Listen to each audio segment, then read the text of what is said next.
দীর্ঘ ৯ বছর পর ভারত থেকে দেশে ফিরেছেন বিএনপির স্থায়ী কমিটির সদস্য সালাহউদ্দিন আহমেদ। রোববার দুপুরে দিল্লি থেকে বাংলাদেশ পৌঁছান বিএনপির এই নেতা। বিএনপির মিডিয়া সেলের সদস্য শায়রুল কবির খান জানান, বিএনপি স্থায়ী কমিটির সদস্য সালাহউদ্দিন আহমেদ দুপুরে দিল্লি থেকে ঢাকা বিমানবন্দরে নেমেছেন। এর আগে গত ৬ আগস্ট সালাহউদ্দিন আহমেদ বাংলাদেশে আসার জন্য ট্রাভেল পাস সংগ্রহ করেন। ২০১৫ সালের ১০ই মার্চ ঢাকা থেকে নিখোঁজ হন বিএনপি নেতা সালাহউদ্দিন। ওই বছরের ১১ই মে ভারতে অনুপ্রবেশের দায়ে সালাহউদ্দিনের বিরুদ্ধে মামলা করে শিলংয়ের পুলিশ।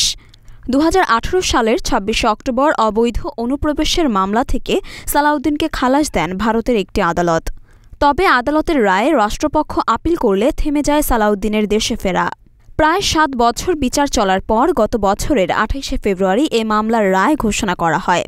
তিনি বেকসুর খালাস পান, কিন্তু পাসপোর্ট না থাকায় সালাহউদ্দিন দেশে ফিরতে পারছিলেন না।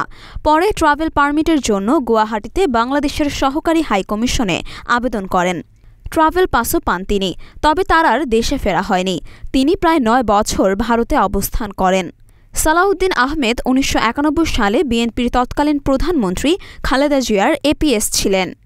২০০১ সালে কক্সবাজার থেকে সংসদ সদস্য নির্বাচিত হন তিনি। তাকে বিএনপি জামায়াত জোট সরকারের সময়ে যোগাযোগ প্রতিমন্ত্রী করা হয়েছিল। মেঘালয়ে যখন আটক হন তখন তিনি বিএনপির যুগ্ম মহাসচিব ছিলেন।